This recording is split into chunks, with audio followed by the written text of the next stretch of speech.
Now today we're gonna talk about a guy by the name of Garelle Jigga Smith. What's happening, YouTube family out there? What's happening? Look, little story right fast.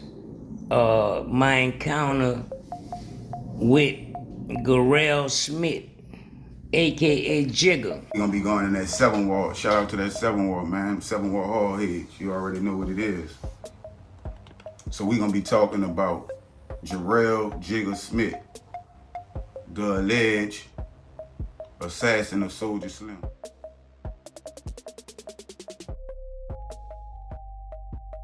New Orleans in the early 80s wasn't no candy land. Streets raised young and faster than their families did. Second lines turns corners into soundtracks, but the violence played its own beat. Out all that crazy shit came a young boy named Garelle Smith. The streets would later call him Jigger. Growing up in the city where opportunity got chased off the block and violent crimes never asked permission to step in. Childhood in the NO? That was survival training before you even hit homeroom in high school. Don't even think about first period. Fast forward 2 decades, the city already knee deep in its own blood. November 26, 2003, one of New Orleans' most well-known gangster rappers, Soulja Slim, is shot down outside his mama house. The city froze, the streets was talking. People started pointing fingers before the blood even dried. It was cause of this, it was cause of that. Some even implicating Master P. His sister has said publicly that she feels like Master P played some role in his death. Have you heard that? And if so, what do you think? There were a lot of rumors, people saying, well, it probably was P, because P have money. But I do not think P had anything to do with that. Come December 31st, 2003, 12 moving like they saw the murder. They scooped that boy Jigger, say he the one who punished Slim, booked him faster than 9 to go west, celebrating the arrest like the Saints in 2010 when they won the Super Bowl. Tracy Porter again. He's running free. He's going to go all the way. Hand down stretch.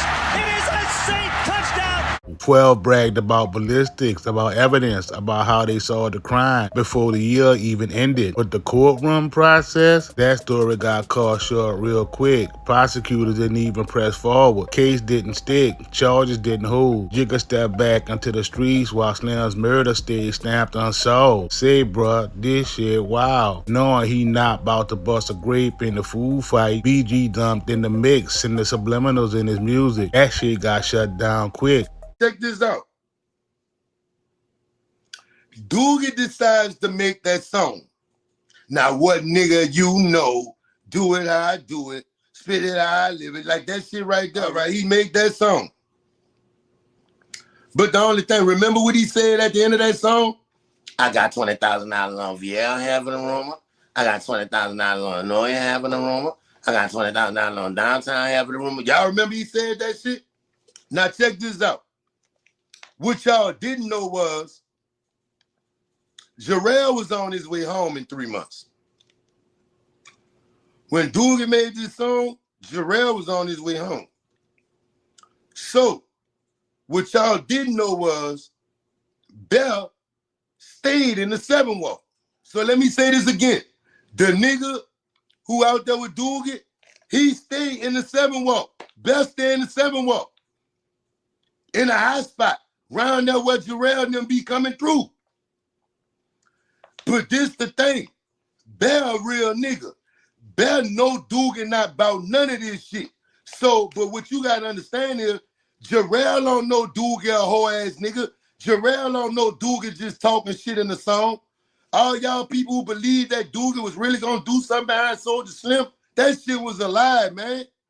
That boy Jigger was moving solo dolo like play with me and you next. 12 out here still looking embarrassed and people were still talking. The streets were saying New Orleans justice system couldn't catch water in the bucket, and that boy Jigger walking on that charge was living, breathing proof. The arrest turned into a shit show overnight. Not cause of conviction, because that boy Jigger slipped out like smoke through a screen door on a porch in the 7 wall. From then on, Jigger name floated through every whisper, every rumor. He was in rap rapping. He wasn't on stage, but his name was ringing like he just signed with Cash Money. Difference? Rappers had fans. Jigger had headlines. Niggas in the streets were cracking jokes like, man, this dude got more escapes than Harry Houdini. Every time that boy Jigger name hit the paper, streets already betting how long till he back outside. Courtroom felt like a revolving door, and Jigger kept walking through it like he had on a VIP wristband. Then 2007 pulled up. Violence in the city hadn't slowed, and another man, Mandel Duplessis, got killed in the Sampanoff project. 12 ran in faster than Reggie Bush. Arrested Jigger again with 3 other people. For a second, looked like they might actually push this one. Once more, it all fell apart. Witnesses didn't show, statements never hit the mark, and prosecutors let the clock run out. That boy Jigger walked again. Old people shook their heads. That boy Jigger was catching more breaks than a pool table. Don't let that one go over your head. At this point, Jigger's reputation wasn't just about what he might have done. It was about what was happening. 12 saying one thing, court saying another, and the block watching both. The streets talked about that boy like he was untouchable. Not because he was some mastermind, because the system never sealed a deal. Every time he walked out, the myth got bigger.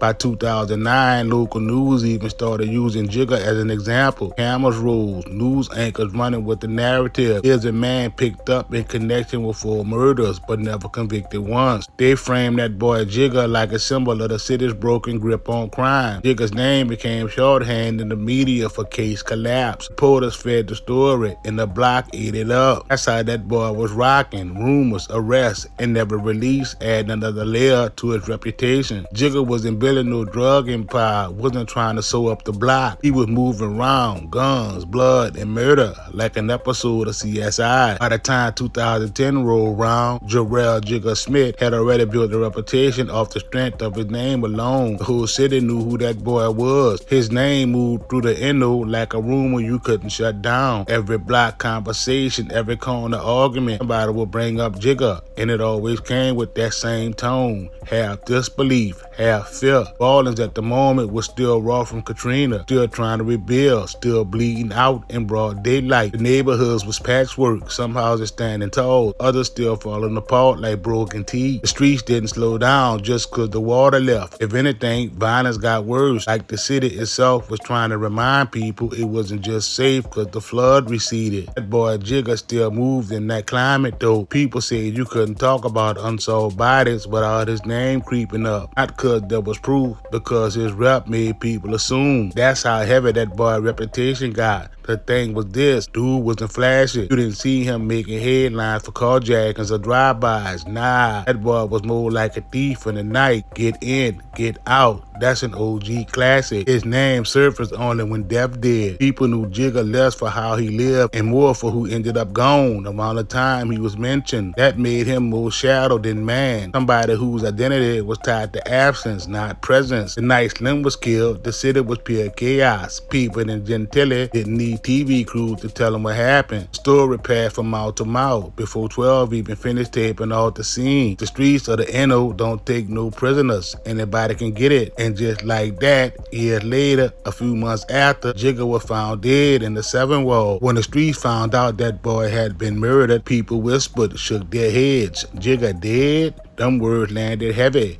Cause for years, everybody wondered if the streets would ever catch him. That night he died, they did. Scene was brutal, hot night air, gun smoke lingering, sirens slicing through the silence after the shots. Porters pulled up late, shining lights on what the neighborhood already knew. They filed their story like they always do, putting Jigger past front and center, connecting his name back to Slim, to Duplessis, to every headline that had ever floated his way. His death became another entry in the same narrative. Violence, murder, suspicion, no closure. The streets was talking different. People said it was only a matter of time. That's New Orleans for you. When you on the street, they sing your praise. When you in the coffin, they drag for you. Jigger people laid him to rest at Hope Cemetery. That place ain't no polished marble field though. It's raggedy, overgrown grass, full of cracked stones. It's raw history, just like the city itself. That's where Jigger's story ended. Name carved into a slab, body buried 6 feet deep. After the shots in his own hood in this Jigger's run, the story didn't rest with him in that cemetery. WDSU News cracked open their archive like it was a clearance sale Shay O'Connor didn't talk about his childhood. She just dusted off old files and printed the same headline that had followed him for years. Tied to murder, never convicted, dead before 30. She treated his death like the punchline to a long-running comedy segment. On the block, reaction split sharp. People that knew him personally said that boy was the real one. His family shed tears because no matter the headline, to them he was still blood, still family, still someone who laughed, who ate off the same spoons and forks. But outside that circle,